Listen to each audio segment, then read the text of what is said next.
Starting from zero at 40, can you still retire a millionaire? Imagine waking up on your 40th birthday, looking at your investment account, and realizing you've barely started. No $1 million portfolio, no decades of compound interest, just the uncomfortable feeling that everyone else is ahead of you. By the end of this video, I'm going to show you the real math behind starting late, and why 40 might not be nearly as late as you think. Maybe you spent your 20s building a career. Maybe your 30s raising a family. Maybe life simply got in the way. And now you're asking yourself one question. Did I start too late? The internet loves telling you that if you didn't start investing at 20, you've already missed your chance. But is that actually true? Or is it just another financial myth? You've probably seen the comments under every investing video. 22-year-olds who started 3 years ago and already feel behind. If they feel behind at 22, what does that make you at 40? Nothing. It makes you exactly where you are, with exactly the same two things every investor has ever had: money you can put to work, and time you haven't used yet. Picture two numbers side by side. 0, which is where you might be standing right now, and 1 million, which is where this video is headed. The distance between those two numbers is smaller than you've been told. Today we're going to answer one simple question. Can someone starting from 0 at 40 still retire a millionaire? The answer might completely change the way you think about investing. Let's start with why so many people find themselves exactly here. Why most people don't start investing earlier. Here's something that almost nobody talks about. Most people don't ignore investing because they're irresponsible. They ignore it because life happens. In your 20s, you're trying to build a career. Your income is low.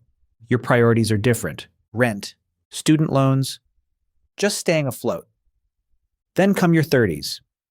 Marriage, kids, a mortgage, unexpected expenses. Retirement feels like something you'll worry about later. Take someone like Jason, 41 years old, marketing manager, 2 kids, a mortgage he refinanced twice. He didn't blow his 20s on vacations. He can't remember. He spent them building a career, then spent his 30s building a family. By any reasonable definition, Jason did everything right. And he still has $0 in a retirement account. That's not a character flaw. That's just what an ordinary life looks like for millions of people. If you saw yourself in any part of that, you're not behind some imaginary schedule. You're just now arriving at the part of the story where the real building starts. Before he realized it, he was 40. And suddenly every financial video tells him, you should have started 20 years ago. Technically, they're right, but that's not helpful, because you can't invest yesterday. You can only invest tomorrow. The real question isn't, when should you have started? The real question is, what can you still accomplish with the time you have left? And the answer is probably much more than you think. Because here's what most of those "you're too late" videos leave out. They only ever show you one path, starting small at 25 and letting decades of compounding do the work. They never show you what happens when you combine a shorter runway with a bigger monthly contribution. And that changes the entire conversation. That's what we're about to look at. Section 2. The biggest advantage you still have. Most people think time is the only thing that matters. It isn't. Income matters too. In fact, many people earn dramatically more money in their 40s than they did in their 20s. You may have a better career, higher savings, more discipline, less impulse spending. Think about what's usually different by your 40s. The car loan that ate $200 a month in your 20s is probably paid off. The student loans are gone, or close to it. Maybe you got promoted once or twice. Maybe your spouse went back to work. None of that shows up in a "you started too late" headline, but it shows up in your bank account every single month. That's important because investing isn't only about time, it's also about how much you invest consistently. This is the piece almost nobody frames correctly. The conversation around investing is obsessed with time because time is the variable you can't get back. So of course it gets all the attention, but contribution size is a variable you control every single month starting today. One of them is gone. The other one is still entirely yours. Let's compare two investors. Investor A starts at 25. invests $200 every month for 40 years straight until retirement at 65. Investor B starts at 40, $0 saved, but invests $800 a month, 4 times as much, for 25 years until the same retirement age. Who wins? Assuming both investors earned the same historical stock market average, around 8% a year, roughly what a broad index fund like VOO has delivered over time. Investor A retires with about $698,000. Investor B, who started 15 years later with literally nothing saved, retires with about $761,000. Investor B wins, not because he had more time, because he had more money moving every single month. That's why starting later doesn't automatically mean failing. Because while compound interest needs time, large contributions can dramatically close the gap. Sometimes they don't just close it, sometimes they flip it completely. The takeaway isn't that starting late is better. It's that starting late isn't the death sentence the internet makes it sound like. Time is one lever. Contribution size is another. You still have both in your hands. What matters now is making every year count. The $1 million roadmap. Let's make this practical. Imagine you're 40 years old. Your goal is to retire at 65. That gives you 25 years. Can 25 years really be enough? Absolutely, but only if you stop thinking like a saver and start thinking like an investor. Instead of asking, how much should I save? Ask yourself, how much can I invest every single month? Because consistency matters more than perfection. Here's a number to anchor this. Assuming the same historical 8% average return we used for Investor B, investing roughly $1,050 a month for 25 years gets you to $1 million by 65. For context, if you assume a more conservative 6% return, that monthly number climbs to around $1,400. If you assume a more aggressive 10%, it drops to around $750. The number isn't fixed. It moves with your assumptions, your time horizon, and the accounts and funds you actually use to invest. Which is exactly why we're dedicating an entire video to it. But here's the point for today.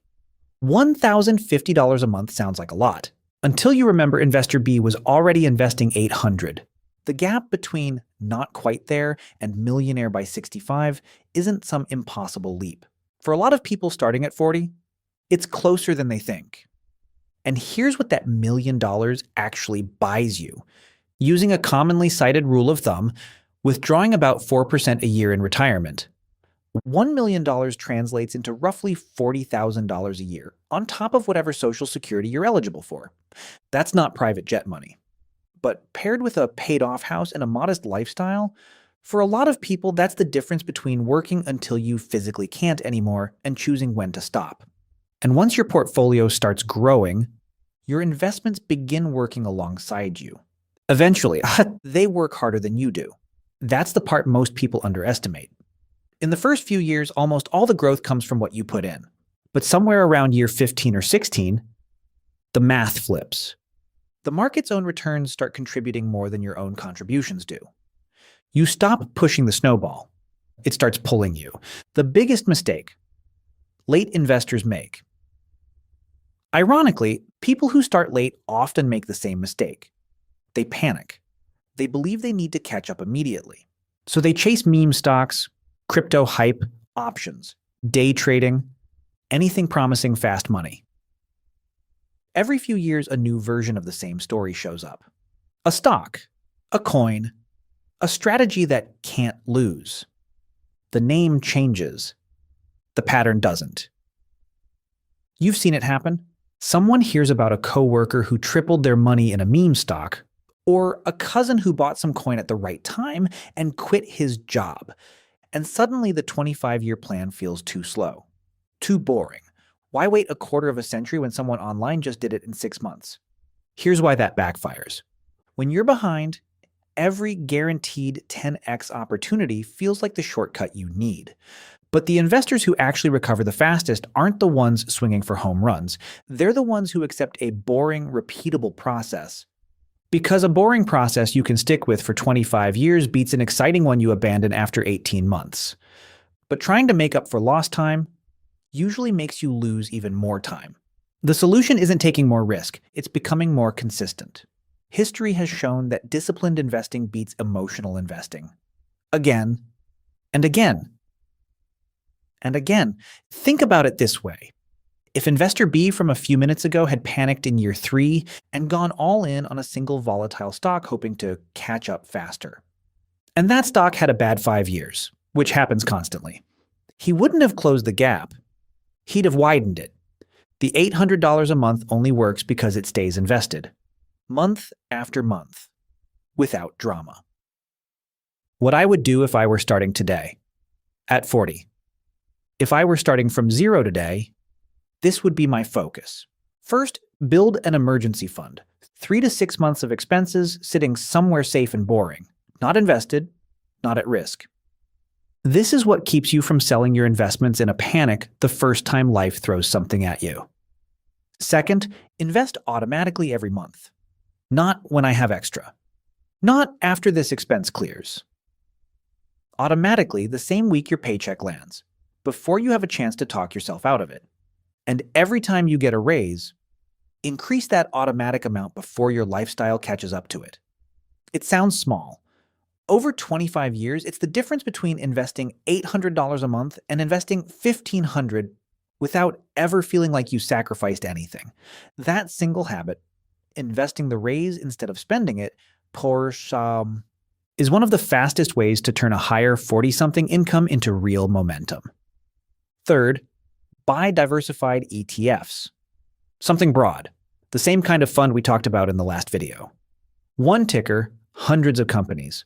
No guessing which stock is going to be the next big winner. Visual, the 3 checklist items lock into place with a checkmark animation. Ignore the daily news.